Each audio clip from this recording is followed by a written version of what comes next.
ser bellas pero también sagaces. Un lobo se esconde tras 1000 disfraces. Ahora, como antes, es una verdad evidente: cuanto más dulce la lengua, más afilado el diente.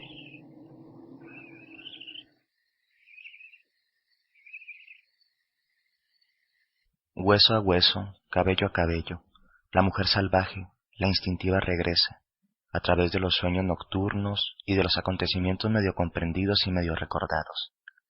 Esta mujer salvaje regresa, y lo hace a través de los cuentos. Hay una vieja que vive en un escondrijo del alma, que todos conocen pero muy pocos han visto. Como en los cuentos de hadas de Europa del Este, la vieja espera a los que se han extraviado, los caminantes o los buscadores que acudan a verla.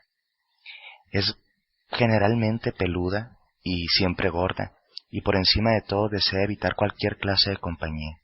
Cacarea como las gallinas, canta como las aves, y por regla general emite más sonidos animales que humanos.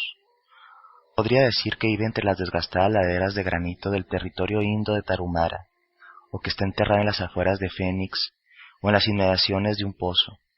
Quizá la podemos ver viajando hacia el Monte Albán en un viejo cacharro con el cristal trasero roto por un disparo, o esperando al borde de una autovía cerca del Paso, o desplazándose con unos camioneros a Morelia, México, o dirigiéndose simplemente al mercado de Oaxaca, cargada con unos haces de leña integrados por ramas de extrañas formas. Se le conoce con distintos nombres: la huesera, la trapera y casi siempre la loba. La única tarea de la loba consiste en recoger huesos. Recoge y conserva sobre todo lo que corre peligro de perderse. Su cueva está llena de huesos, de todo tipo de criatura del desierto: venados, serpientes de cascabel, cuervos, pero su especialidad son los lobos. Se arrastra, trepa y recorre las montañas, y también los arroyos, y busca huesos de lobo. Y cuando ha juntado un esqueleto entero, cuando el último de los huesos está en su sitio, y tiene ante sus ojos esta hermosa escultura blanca, se sienta junto al fuego y piensa qué canción va a cantar. Cuando ya lo ha decidido, se sitúa al lado de la criatura, levanta los brazos sobre ella y se pone a cantar. Entonces los huesos de las costillas y los huesos de las patas del lobo se cubren de carne y la criatura le crece el pelo. La loba canta un poco más y la criatura cobra vida, y su fuerte y peluda cola se curva hacia arriba. La loba sigue cantando y la criatura lobuna empieza a respirar. La loba canta con tal intensidad que el suelo del desierto se estremece, y mientras ella canta, el lobo abre los ojos, pega un brinco y escapa corriendo cañón abajo. En algún momento de la carrera, debido a la velocidad o al chapoteo del agua del arroyo, un rayo de sol o un rayo de luna lo ilumina. Entonces se transforma en una mujer que corre libremente hacia el horizonte, riéndose a carcajadas. Recuerda que si te adentras en el desierto y estás a punto de ponerse el sol, quizá te has extraviado un poquito o te sientes muy cansada, estás con suerte, pues bien pudiera ser que le cayeras en gracia a la loba, y ella te va a enseñar una cosa, alguna cosa del alma.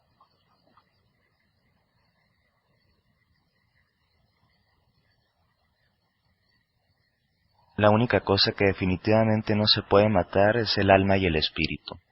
Estos aspectos o estos conceptos, ¿sí?, para muchas personas, pues en psicología podrían ser llamados psique, ¿sí? Y la psique siempre se está transformando, y después de cada supuesta muerte, pues lo único que está esperando es una nueva vida. De ahí, la loba, la huesera, la trapera, este arquetipo de la curandera, recoge los huesos, porque los huesos son un símbolo, ¿sí?, que hablan de la esencia, de lo esencial, de lo que está dentro, de lo más profundo, de lo que sostiene a los seres vivos. Estos huesos, pues, son el símbolo de esto que representa lo que no se puede destruir de nosotros mismos. Entonces la huesera va a buscar estas partes de nosotros, pero ella habita dentro de nosotros, ella es un arquetipo, ¿sí? Ella es un aspecto funcional de la psique instintiva que viene a ayudarnos a reconfigurar, ¿sí?, nuestra psiquismo, nuestra vida, nuestras diferentes áreas de vida, claro está. Y generalmente tenemos que perdernos para encontrarla. Únicamente cuando nos damos cuenta de que nos hemos perdido, empezamos a hacer la recolección de nosotros mismos. Recolectar nuestros propios huesos, nuestras partes heridas, rotas, perdidas, extraviadas, ¿sí? Es lo que se hace cuando uno entra en una conciencia de pérdida. Entonces, en esta conciencia de pérdida, nosotros empezamos a buscar, como un impulso natural instintivo de conservación, ¿sí?, cuáles son las partes que tenemos que unir de nosotros. ¿Qué es lo que tengo que encontrar de mí? Entonces, por eso la gente hace psicoterapia, o lee el tarot, o hace arte, o se busca, se escarba, se platica, se encuentra, se vuelve a perder. Únicamente el que está inconsciente del sí mismo ya no se busca. Cuando hay una conciencia del sí mismo, hay una necesidad real de búsqueda y de exploración personal. Lo mismo podemos encontrar en personas que podemos llamar neuróticos o neuróticas. Pero hasta en esta neurosis, que podríamos decir es una disfuncionalidad, existe un sentido, ¿sí?, que trasciende la propia enfermedad o el desajuste emocional o psíquico, y a través de ese mal, entre comillas, estamos buscando nuestra configuración personal, nuestra completud, nuestra individuación. Aquel que nunca se ha perdido no se va a poder encontrar. El yo instintivo representado en la huesera es una parte que ha sido negada para la mayoría de las personas en estas sociedades. Nos han dicho que los instintos son repudiables, son animales, son bajos, no son importantes, no deben de prestársele atención a estos instintos, e incluso en algunas religiones han sido satanizados. Los instintos reproductivos, eróticos, sexuales, son un claro ejemplo de cómo se ha reprimido el aspecto psíquico instintivo del ser humano. Pero, en algún momento, tenemos que volver al origen, a lo esencial, a la médula, al hueso. Y esos son los instintos. Nuestros instintos tienen una sabiduría vital que nos permite existir, vivir y sobre todo sostener nuestro proceso de existencia. Para ser más sabios hay que ser más animales, más como los animales. La huesera generalmente era vista como algo primitivo, entre comillas, y que representaba muchas de las cosas que no nos gustaría ver en una mujer, pero ella es la fuente del equilibrio de la vida.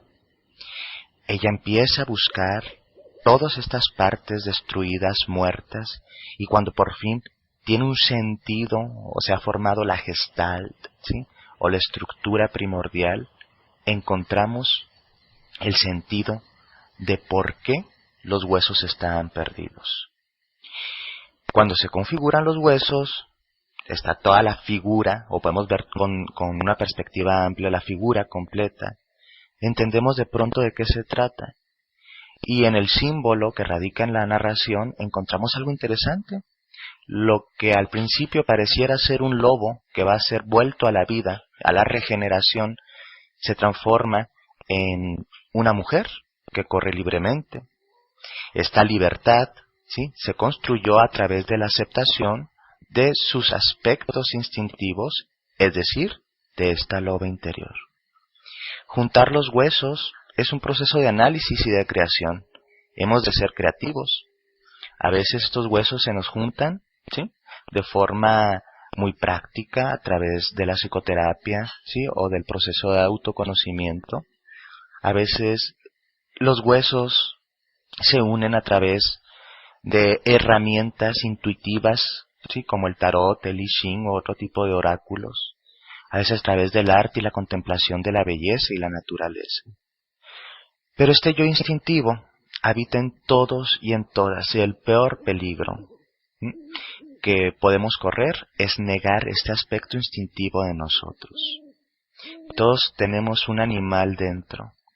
Vive en la oscuridad, en el desierto, en las cuevas, en nuestras entrañas.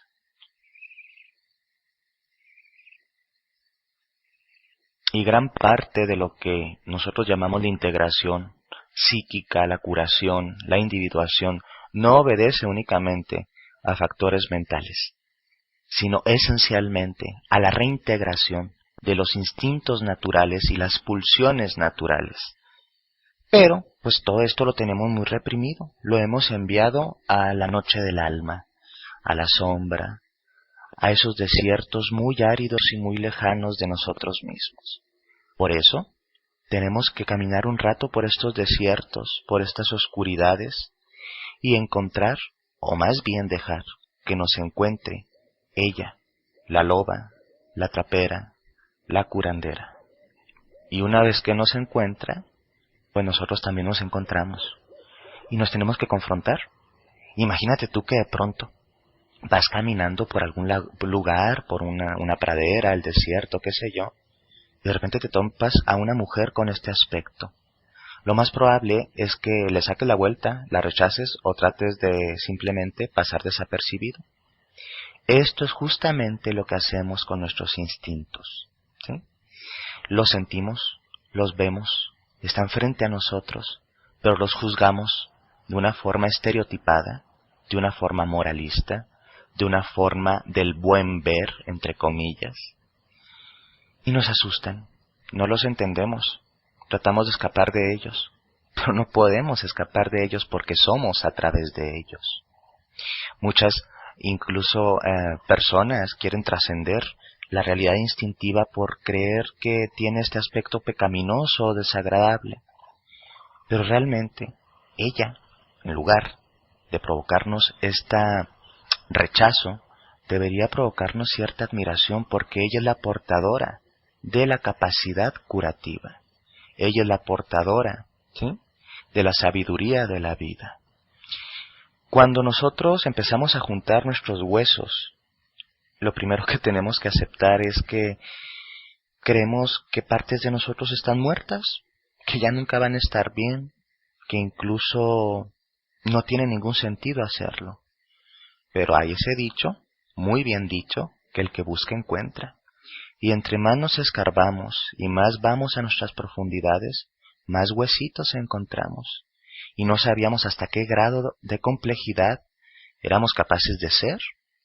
Y en esta complejidad se configura cada vez más la perspectiva, ¿sí?, global de lo que somos, y entonces, aceptándonos, buscando nuestra canción interior, una metáfora muy bella en este relato, pues esta canción interior a veces es esta verdad, ¿sí?, que nos vibra en lo más profundo de nosotros y que muchas veces por pena, por pereza, por represión, creemos haber olvidado y la tenemos ahí. Y a veces esta canción, ¿sí?, viene como el canto, ¿sí?, que es una manifestación pasional, ¿sí?, a través de esto, la pasión. El instinto sano se revitaliza a través de una pasión sana en nuestra vida. Pero a veces desde muy pequeñitos nos dijeron que esto no es adecuado, no es lo pertinente, esas pasiones son absurdas, y tal vez lo único que necesitaba tu alma era experimentar la pasión del amor, o del baile, o de la belleza, o del arte. Una de las peores cosas que se le puede hacer a un ser humano es castigarlo porque ama la belleza, y a veces eso lo hicieron con nosotros. Nos dejaron tan lastimados en nuestros instintos, tan lejos de la huesera, tan lejos de la loba, pero a veces tenemos que abrirnos para que ella nos encuentre.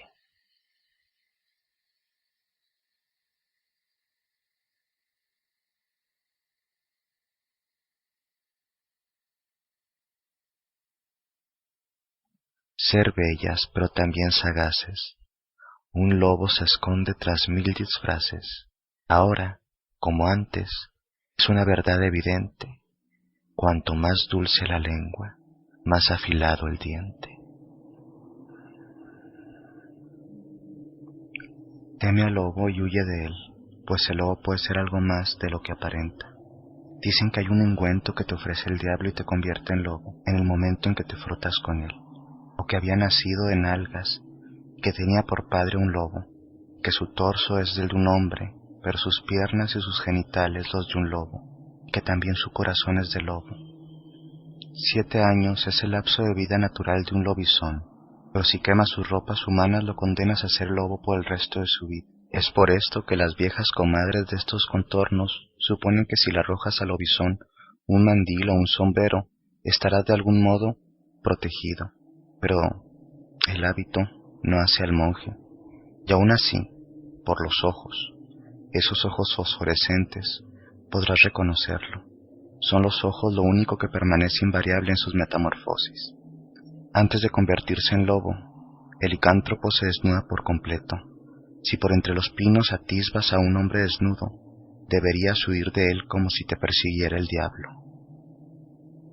En esta región agreste, la infancia de los niños nunca es larga. Aquí no existen juguetes, de modo que desde pequeños trabajan duro y pronto se vuelven cautos.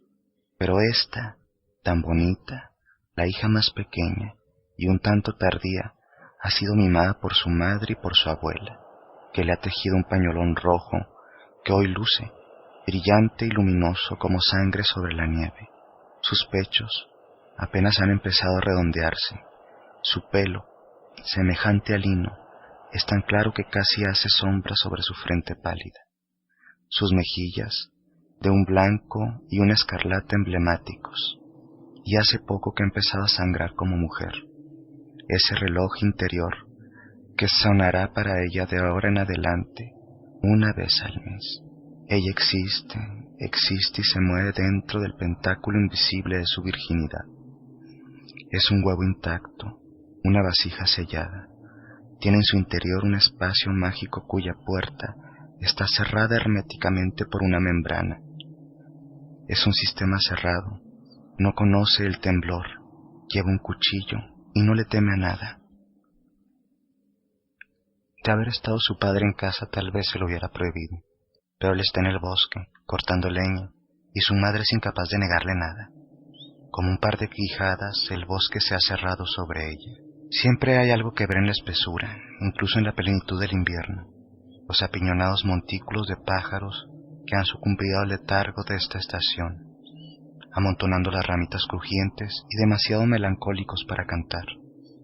Las brillantes orlas de hongos de invierno y los leprosos troncos de los árboles, las pisadas cuneiformes de los conejos y de los venados, las espinosas huellas de las aves, una liebre escuálida como una reja de tocino que va dejando una estela a través del sendero. Cuando la niña oyó a lo lejos el aullido espeluznante de un lobo, su manita avanzó y tomó el mango del cuchillo, mas no vio rastro alguno del lobo, ni el hombre desnudo. Oyó, sí, un castañeteo entre los matorrales, y uno vestido de pies a cabeza saltó al sendero, muy joven y apuesto, con una casaca verde y el sombrero de ala ancha de cazador, cargando carcasas de aves silvestres. El primer cogido de ramas ella tuvo ya en la mano, empuñando el cuchillo, pero él, al verla, se echó a reír con destello de dientes blanquísimos y la saludó con una cómica pero halagadora reverencia. Ella nunca había visto un hombre tan apuesto, no entre los rústicos de su aldea natal, y así, juntos continuaron el camino en la creciente penumbra del atardecer. Pronto estaban riendo y bromeando como viejos amigos. Cuando él se ofreció a llevarle la cesta, la niña se le entregó, aunque su cuchillo estaba en ella, porque le dijo que su rifle los protegería. Anochecía y de nuevo empezaba a nevar, pero solo les quedaba media milla en marcha, y habría sin duda un fuego encendido, un té caliente y una bienvenida cálida para el intrépido cazador y para ella misma. El joven llevaba en el bolsillo un objeto curioso. La niña miró la pequeña esfera de cristal en la palma de su mano y vio oscilar la aguja con una vaga extrañeza. Él le aseguró que esa brújula lo había guiado sano y salvo a través del bosque en su partida de caza, ya que la aguja siempre decía con perfecta exactitud dónde quedaba el norte. Ella no le creyó. Sabía que no debía desviarse del camino, pues si lo hacía podría extraviarse en la espesura del bosque. Él se rió de ella una vez más. Rastros de saliva brillaban en sus dientes. Dijo que si él se desviaba del sendero y se adelantaba en la espesura circundante, podía garantizarle que llegaría a casa de la abuela en un cuarto de hora, incluso antes que ella, buscando el rumbo a través del boscaje con ayuda únicamente de su brújula, en tanto que ella tomaría el camino más largo, que es ese sendero que zigzaguea. No te creo. Y además, ¿que no le tienes miedo a los lobos? Él golpeó la reluciente culata de su rifle y sonrió. ¿Es una apuesta?, le preguntó. ¿Quieres que apostemos algo? ¿Qué me darás si llego a la casa de tu abuela antes que tú?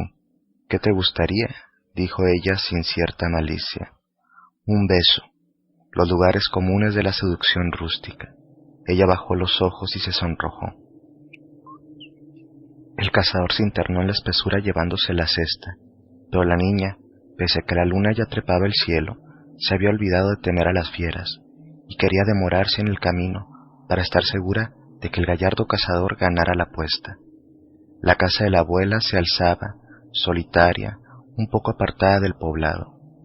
La nieve recién caída burbujeaba en remolinos en la huerta, y el joven pasos cautelosos a la puerta, como si no quisiera mojarse los pies, balanceando su morral de caza y la cesta de la niña. Hay un leve rastro de sangre en su barbilla. Ha estado mordisqueando sus presas. Golpeó la puerta con los nudillos. Vieja y frágil, abuelita ha sucumbido ya 3/4 partes a la mortalidad que el dolor de sus huesos le promete, y está casi pronta a sucumbir por completo. Su Biblia la acompaña.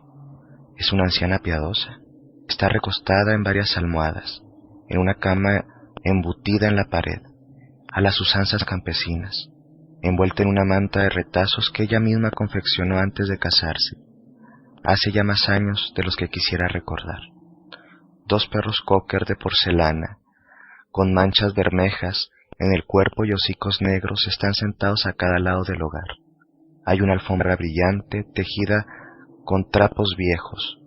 El tic-tac del gran reloj marca y desgasta las horas de su vida. Una vida regalada ahuyenta a los lobos. Con sus nudillos velludos ha llamado a la puerta. Tu nietecita ha entonado imitando una voz de soprano. Levanta la aldaba y entra, mi querida. Se le reconoce por sus ojos, los ojos de una bestia carnicera, ojos nocturnales, devastadores, rojos como una herida. Ya puedes arrojar tu Biblia y luego tu mandil, abuelita. Tú creías que esta era una profilaxis segura contra esta plaga invernal. Ahora apela a Cristo y a su Madre y a todos los ángeles del cielo para que te protejan, que de nada te va a servir. Su hocico bestial es filoso como un cuchillo. Él deja caer sobre la mesa su dorada carga de roídos faisanes, y también la cesta de la niña. Oh, Dios mío, ¿qué has hecho con ella? Fuera el disfraz, esa chaqueta de lienzo de los colores del bosque, el sombrero con pluma ensartada en la cinta, el pelo enmarañado, le cae sobre la camisa blanca, y ella puede ver el bullir de los piojos. En el hogar los leños se agitan y sisean. Ha entrado la noche, el bosque está en tu cocina. Él se quita la camisa, su piel tiene el color y la textura de un pergamino. Una franja erizada de pelo corre de arriba abajo por su vientre. Sus tetillas son maduras y atestadas como frutos ponzoñosos, pero su cuerpo es tan delgado que podrías contarle las costillas bajo la piel si te dieran tiempo para ello. Se quita los pantalones y ella ve qué peludas son las piernas y sus genitales enormes, enormes. Lo último que la anciana vio en este mundo fue a un hombre joven, los ojos como ascuas, desnudo como una piedra, acercándose a su cama. El lobo es carnívoro encarnado. Cuando concluyó con la abuela, se relamió la barbilla y pronto volvió a vestirse hasta quedar tal como cuando entró por esa puerta. Quemó el pelo, incomible en el hogar, y envolvió los huesos en una servilleta que escondió bajo la cama. Todo estaba igual que antes, menos la abuelita, que había desaparecido. El reloj hacía tic-tac, y el joven esperaba paciente, ladino junto a la cama. con una cofia de dormir de la ancianita. Tap, tap, tap. ¿Quién anda ahí? Trinaba con un cascajo y un falsete falso. Tu nietecita. Y la niña entró trayendo consigo una ráfaga de nieve que se derritió en lágrimas sobre las baldosas. Un poco decepcionada tal vez al ver sola a su abuelita sentada junto al fuego, pero él de pronto ha arrojado la manta, ha soltado la puerta y se ha apoyado contra ella de espalda para impedir que la niña vuelva a salir. La niña echó una mirada en torno y advirtió que no había ni siquiera el hueco que dejaba la cabeza de la abuelita, que todo estaba raro, que la Biblia estaba cerrada por primera vez en la mesa. El tic-tac del reloj chasqueaba como un látigo. Quiso sacar el cuchillo de la cesta, pero no se atrevió a extender el brazo porque los ojos de él estaban clavados en ella, ojos enormes que ahora parecían irradiar una luz única, ojos grandes como cuencas de fuego griego, fosforescencia diabólica. ¿Qué ojos tan grandes tienes para mirarte mejor? Ni rastros de la anciana excepto un mechón de pelo blanco adherido a la cesta que quedó sin quemar. Al verlo, la niña supo que corría un peligro de muerte. ¿Dónde está mi abuela? Aquí no hay nadie más que nosotros dos, mi adorada. De pronto un inmenso aullido se elevó en torno a ellos, cercano, muy cercano, tan cercano como la huerta, el aullido de una muchedumbre de lobos. Ella sabía que los pobres lobos son peludos por dentro, y tembló. ¿Quiénes han venido a cantarnos villancicos?, preguntó. Son las voces de mis hermanos, querida. Adoro la compañía de los lobos. Asómate a la ventana y verás. La nieve había obstruido la mirilla, y ella la abrió para escudriñar el jardín. Era una noche blanca de luna y de nieve. De pronto, ahí estaban, las fieras grises, sentadas en sus ancas en medio de las hileras de las coles de invierno. Apuntaban sus afilados hocicos a la luna y aullaban, como si se les fuera a partir el corazón. 10 lobos, 20 lobos, tantos lobos que ella no podía contarlos, aullando en coro, como enloquecidos o desesperados. Sus ojos reflejaban la luz de la cocina y centellaban como centenares de bujías. Hace mucho frío, pobrecitos, dijo ella. No me extraña que aúllen de ese modo. Cerró la ventana al lamento de los lobos. Se quitó el pañolón escarlata, el color de las amapolas, del color de los sacrificios, del color de sus menstruaciones, y puesto que de nada le servía su miedo, cesó de tener miedo. ¿Qué haré con mi pañolón? Échalo al fuego, amada mía. Ya no lo vas a necesitar. Ella enrolló el pañolón y lo arrojó a las llamas. En el instante lo consumieron. Se sacó la blusa por encima de la cabeza. ¿Qué haré con mi blusa? También al fuego. La fina muselina salió volando como un pájaro mágico, y las llamaradas la hicieron pedazos en la chimenea. Y ahora ella se quita la falda, las medias de lana, los zuecos, y también el fuego fueron a parar, y desaparecieron para siempre. La luz de las llamas se reflejaba en ella a través de sus contornos, y se veía su piel. Solo la vestía su piel, su carne. Así, incandescente, desnuda, se peinó el pelo con los dedos. Su pelo parecía blanco, blanco como la nieve de afuera. De pronto se encaminó hacia el hombre de los ojos color sangre, con esa desordenada cabellera petulante de piojos. Se irguió en puntas, de pie, y le desabrochó el cuello de la camisa. ¿Qué brazos tan grandes tienes para abrazarte mejor? Y cuando por propia voluntad le dio un beso, ese beso que le debía, todos los lobos del mundo aullaron un himno nupcial del otro lado de la ventana. ¿Qué dientes tan grandes tienes? Advirtió que las mandíbulas de él empezaban a salivar, y la estancia se inundó de un clamor como si fuera la selva, pero la astuta niña ni se enredó siquiera al oír la respuesta: para comerte mejor. La niña rompió a reír. Sabía ella que no era comida de nadie. Se le rió en la cara, Le arrancó la camisa de un tirón y lo echó al fuego. Las llamas danzaron como almas en pena en la noche de Walpurgis, y los viejos huesos debajo de la cama empezaron a castañar, pero ella ya no les prestó atención. Carnívoro encarnado, solo la carne inmaculada lo apacigua.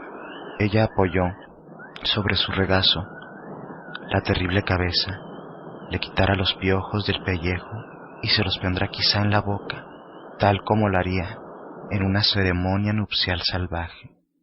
Cesará la borrasca. Y la borrasca ha cesado, dejando las montañas tan azarosamente cubiertas de nieve como si una ciega hubiese arrojado sobre ellas una sábana. Las ramas más altas de los pinos del bosque, crujientes, henchidas de nieve, luz de luna, una confusión de huellas de zarpas, todo en silencio, todo en quietud. Medianoche y el reloj da la hora. Es el día de Navidad, el natalicio de los licántropos. Dejad que todos se hundan. Mirad, ella duerme, dulce y profundamente, en la cama de abuelita, entre las zarpas del tierno lobo. Ser bellas, pero también sagaces. Un lobo se esconde tras 1000 disfraces. Ahora, como antes, es una verdad evidente. Cuanto más dulce la lengua, más afilado el diente.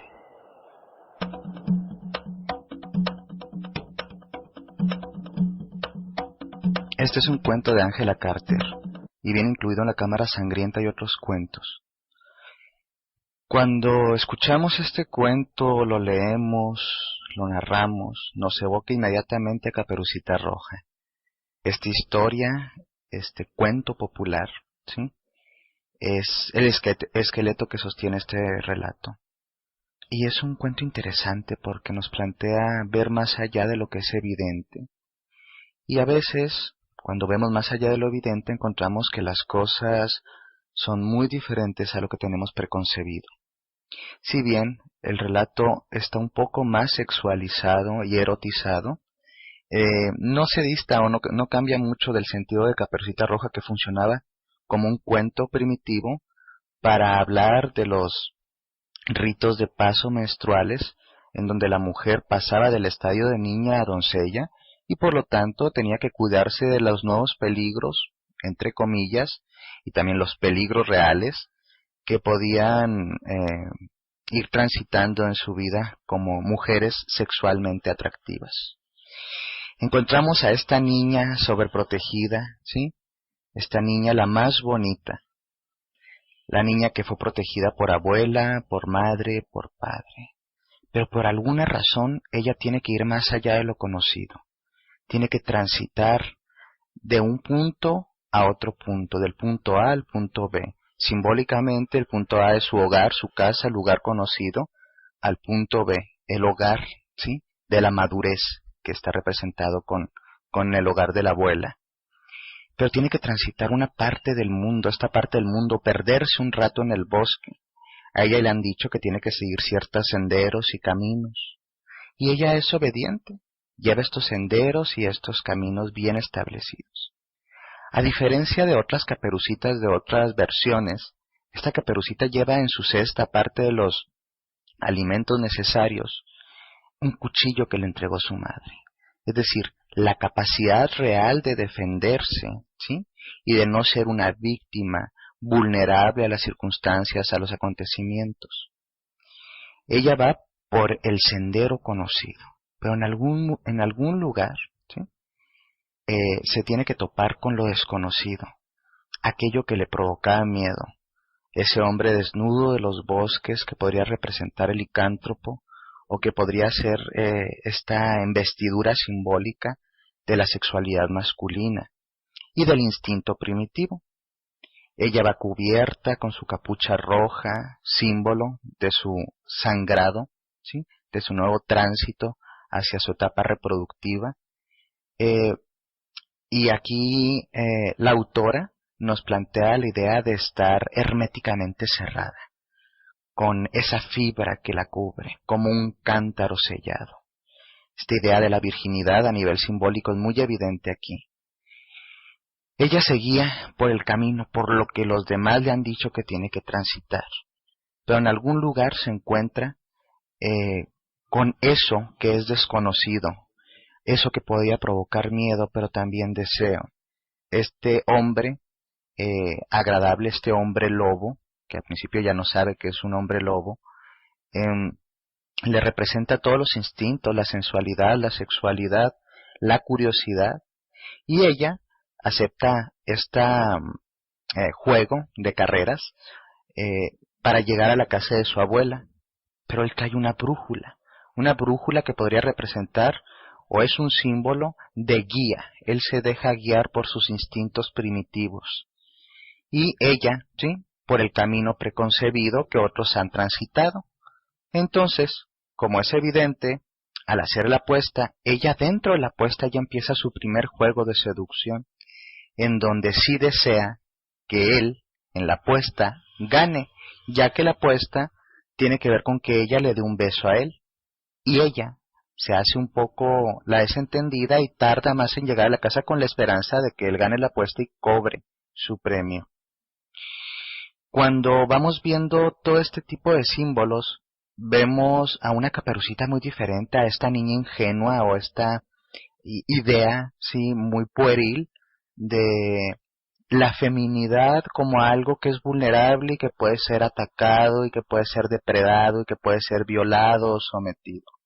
Ella tiene en el cuento, sí, en el relato, un desarrollo que va desde lo más infantil hasta el descubrimiento de la sexualidad, el placer y el instinto.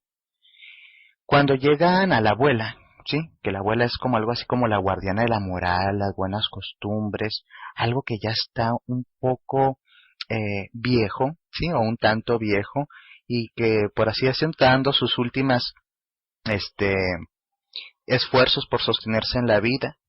Aquí ella ya no es simplemente una mujer anciana, también se transforma en la presa, ¿sí?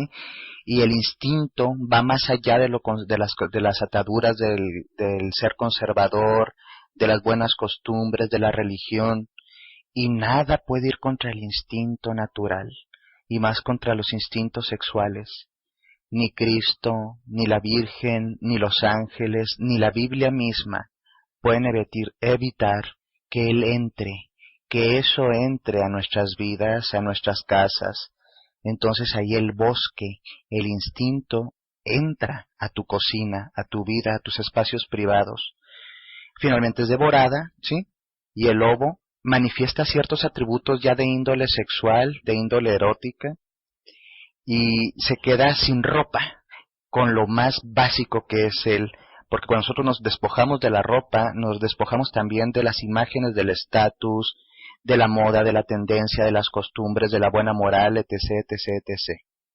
Entonces, él es básicamente el instinto, el eros manifestado. Y sin ropa, pues todos somos lo que somos, no hay máscaras represivas ni roles sociales establecidos. Ella, ¿sí? Cuando llega la niña se da cuenta del lobo y el lobo la deja encerrada y ella se da cuenta que está en un peligro, pero se da cuenta que de nada sirve tener miedo, que uno puede tener miedo contra la naturaleza, contra lo que es totalmente natural, y deja de tener miedo y escucha a estos lobos y los hermanos de la noche y no siente miedo, siente más bien una honda compasión. Se siente identificada con los animales porque para sentir empatía y compasión pues tienes que tener identificación, y ella empieza a juguetear en un juego de seducción y peligro con este representante de los instintos primitivos, con este hombre lobo, este licántropo, ¿sí? Y encuentra atributos primitivos, sexuales, donde se hacen referencias a zonas de su cuerpo, a sus grandes genitales, a su pelo de cuerpo. Y finalmente ella se da cuenta que ya de nada le sirve ocultarse, ¿sí? Con esa capuchita roja, que puede ser un símbolo de la pérdida de la virginidad y también del sangrado, que se da tanto en la menstruación como en algunas ocasiones en las iniciaciones sexuales. Y finalmente van tirando al fuego, que el fuego se lleva todo esto y el fuego se lleva las prendas de esta Caperucita ya más despierta sexualmente. Y finalmente él también se desnudan, y ella empieza a hablar de sus piernas grandes, de sus brazos grandes, de su boca grande, pero ya sin miedo. Y cuando él trata de intimidarla de una u otra forma, ella reacciona de una forma bastante sugestiva y seductora y lo avienta, ¿sí? Y lo toma y se toman. Hay toda una idea de interacción sexual aquí en donde ellos se han despojado de sus ropas y se deja entregar al instinto, a la sexualidad, a lo que tiene que ver con la naturaleza. Ella se hace como él, una mujer de los instintos, una mujer del bosque, una mujer desnuda, una mujer loba. Ella consuma su deseo y lo toma a él y él a ella. A veces hay que perdernos para encontrarnos. La sexualidad, el instinto, el erotismo son lugares comunes de muchos cuentos. Si bien los cuentos han sido sutilizados y moralizados, encontramos los vestigios de canibalismo en Caperucita Roja, de asesinato, de sexualidad, de violación, de un montón de temas. En este caso, la autora nos hace magistralmente llegar este relato basado en Caperucita Roja para hablarnos de esta imaginería simbólica que tiene que ver con el despertar sexual de las mujeres, la entrega al instinto y los tránsitos o los ritos de paso a los cuales muchas mujeres tienen que pasar, llegando primero desde el miedo hasta finalmente a la consumación del deseo. Y hay una moraleja, hay de aquella que el sendero deja. Ahora, como antes, hay una verdad evidente: entre más dulce la lengua, más afilado es el diente.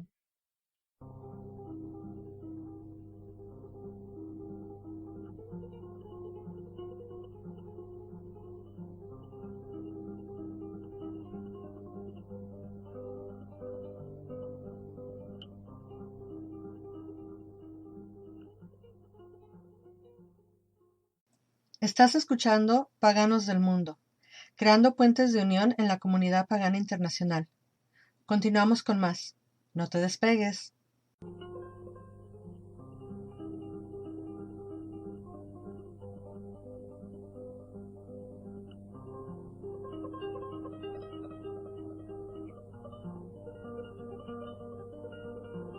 En cualquier lugar en donde haya un río en México o en España, en cualquier lugar donde haya un río en los Estados Unidos y los hispanos vivan cerca, ahí está la Llorona. Significa la mujer que llora.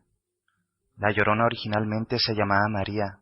María era una hermosa, bella mujer, con el cabello negro como ala de cuervo y los labios rojo rubí, y vivía en un pequeño pueblo a la vera de un río. Había un hidalgo, un hombre rico, un apuesto hombre rico que montaba un hermoso caballo castaño, y se enamoró de María, y ella era muy pobre. Ellos caminaban juntos alrededor de la plaza por la noche, y él le confesó su amor a ella, y ella a él. Y aunque él vivía muy lejos en el rancho de sus padres, él la visitaba tan a menudo como podía, y vivieron juntos, y ella le dio 2 hijos. Después de 2 años, su madre y su padre lo presionaron para que se casara, y él se lo dijo a María, y ella pensó, bueno, él se casará conmigo, por supuesto. Tengo sus hijos, soy bella y soy joven, y estoy enamorada de él. Y él dijo, no, no, no, no se puede. Mis padres han elegido a una mujer para mí, y me casaré con ella. Y lo siento mucho, pero tengo que irme ahora. Y se fue, y dejó a María y a sus 2 hijos. Y María estaba fuera de sí, estaba furiosa, pero más que furiosa, una tempestad de intenso dolor. Y ella no sabía lo que estaba haciendo. Tomó a sus 2 hijos en medio de la noche, a los pequeños bebés en sus brazos, y corrió hacia el río, y antes de que pudiera pensar, los arrojó al río, y los ahogó. La gente la encontró al día siguiente muerta, yaciendo en la orilla del río, y su fantasma fue al cielo, y ahí se enfrentó con San Pedro, que le dijo, dice aquí, en este papel, que 3 de ustedes vendrían aquí, pero tú eres una sola, Y ella dijo, bueno, es una historia muy difícil, pero mis hijos están perdidos. Y San Pedro dijo, no puedes entrar aquí hasta que traigas sus almas. Así que la Llorona fue hacia el río, y todas las noches vaga por las orillas de arriba a abajo, llorando lastimosamente, llamando a sus hijos, con la esperanza de que salgan de sus tumbas acuáticas. Ella llora y llora y llora. ¡Ay, mis hijos! Ella está excluida del cielo.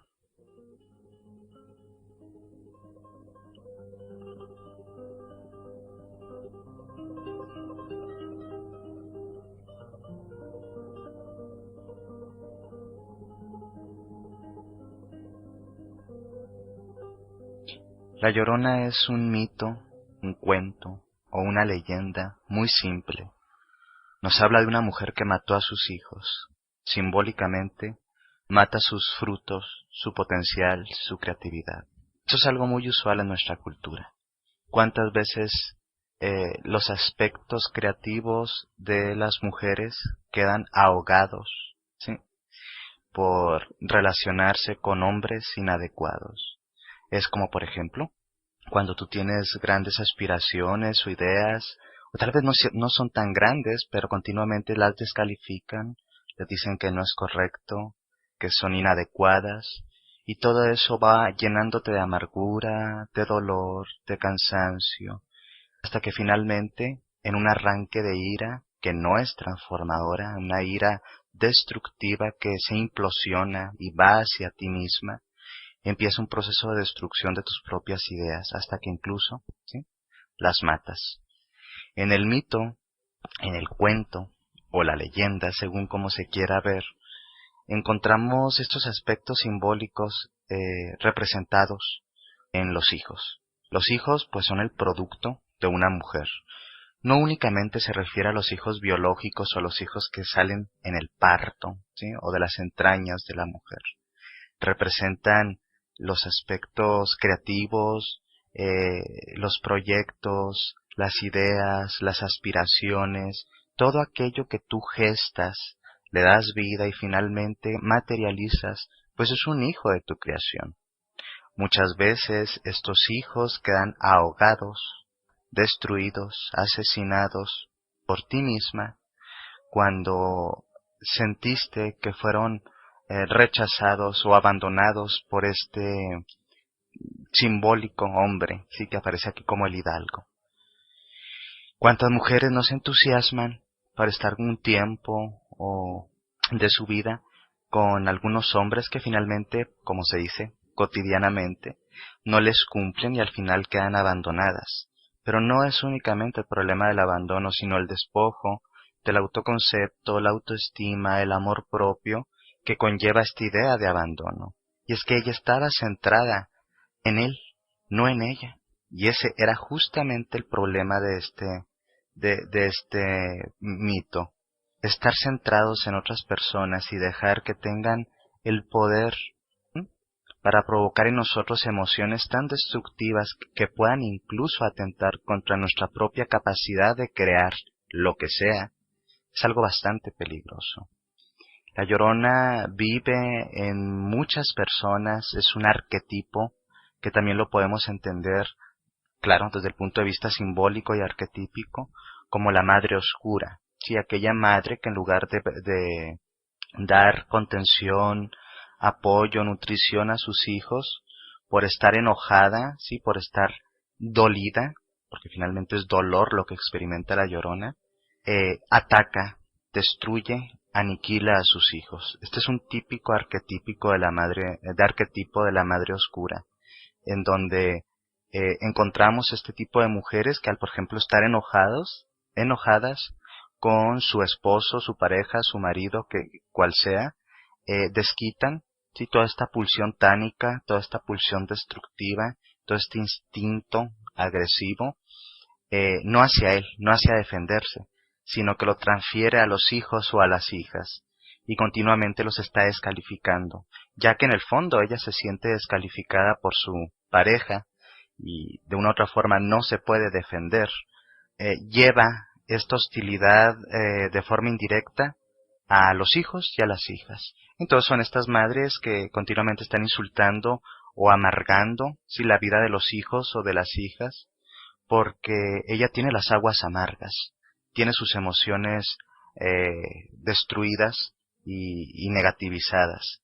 Entonces, esta madre oscura también emerge como, si bien un mito, pero también como un arquetipo psicológico, es decir, una imagen primordial que se manifiesta generalmente en esta vinculación madre-hija, madre-hijo, a través de estas madres oscuras que despojan, destruyen, descalifican y ahogan, ¿sí?, la vida creativa de sus hijos. Aquí hay algo interesante. No únicamente lo pueden ahogar de una forma hostil o de una forma evidentemente destructiva. Muchas veces se ahoga en esta vinculación con una violencia, podríamos llamarle más psicológica, en donde la llorona o esta mujer llorona que duele, ¿sí?, que siente despojo, que siente destrucción, ataca a sus hijos e hijas de formas muy sutiles que ella ni siquiera detecta como ataque. Por ejemplo, la sobreprotección, ¿sí?, el hacerlos inútiles, inutilizarlos, es como decir, tú no puedes hacer esto, o tú no sabes hacerlo bien, déjame, yo lo hago por ti, tú eres varón, no debes de hacer esto, yo te plancho la camisa, bla, bla, bla. Y lo que está haciendo a largo plazo es ahogar la capacidad de independencia y de creatividad de los hijos y de las hijas, haciéndolos creer que ellos dependen de ella y que la necesitan para poder salir adelante. La Llorona es una figura que da mucho de qué hablar, es una figura muy compleja. Ella también representa el aspecto dolido de toda una cultura de la mexicanidad, en donde la indígena, seducida o violada por el extranjero, genera estos hijos mestizos, estos hijos de dos tierras, que a la vez le causan amor y rechazo. Hay este sentido de despojo y de violación, y el génesis de toda la raza, por así decirlo, o de todo el mestizaje mexicano, pues es esta idea de abuso que se da a través del mestizaje español hacia, ¿sí?, los indígenas y las indígenas. Entonces la Llorona tiene implicaciones psicológicas, simbólicas, sociales, arquetípicas muy fuerte. Es esa fuerza oscura que está dentro, ¿sí?, de todos y todas y que palpita y existe a través del dolor, ¿sí?, esa que duele, esa que llora, esa que no puede alcanzar la paz porque se está autolesionando, destruyendo a sí misma, destruyendo a su estirpe. La Llorona, como se dice al final del cuento, finalmente está excluida del cielo.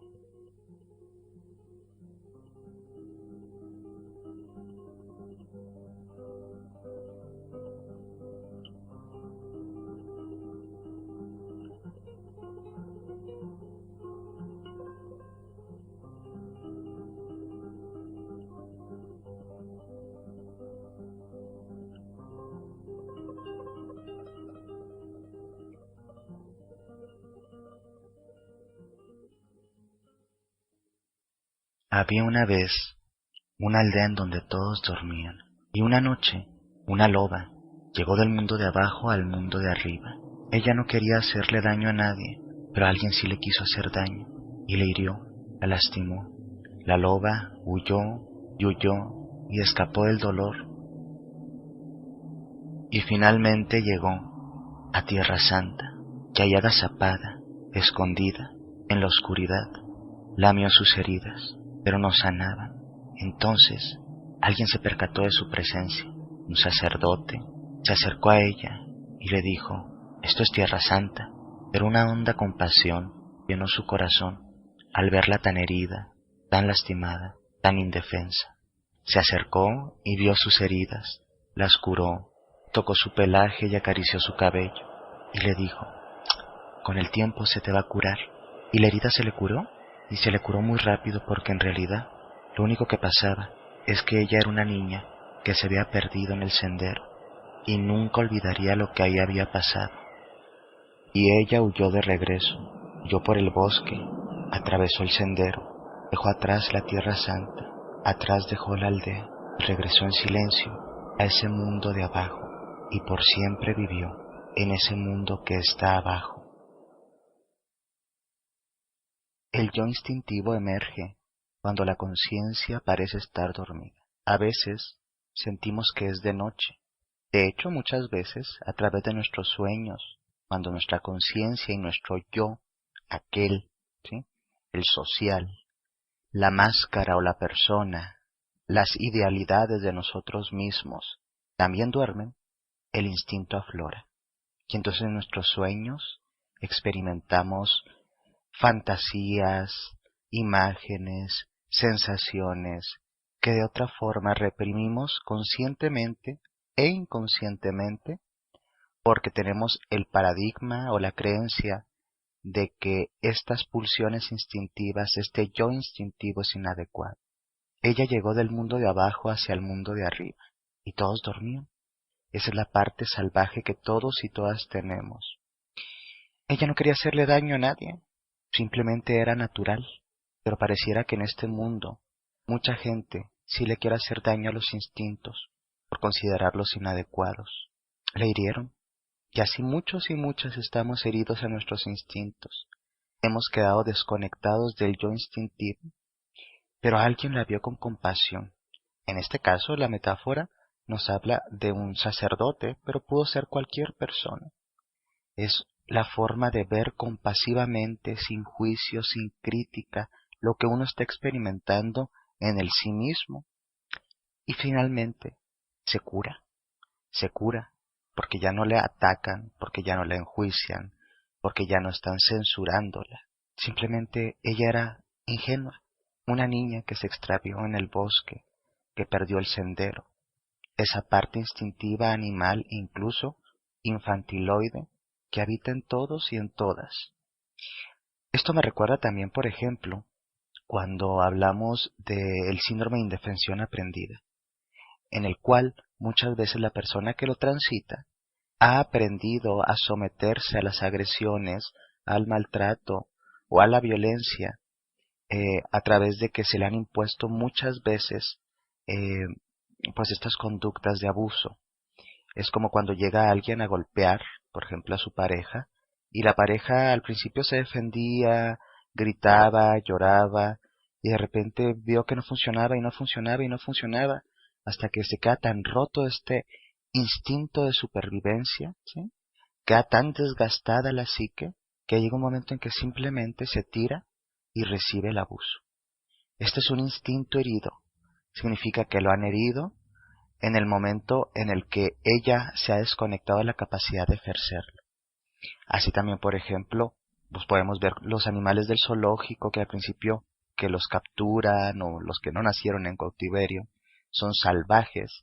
Al principio tienen una resistencia fuerte con los domadores, con las jaulas, con los entrenadores, hasta que llega un momento en que se someten y sus instintos son derrotados, pero en cualquier momento se pueden reactivar. Y esto lo hemos visto muchas veces. Al final, ella sanó su herida y volvió a agazaparse, a vivir y a existir en ese mundo de abajo, donde todos tenemos un yo instintivo que está esperando a salir y conocernos.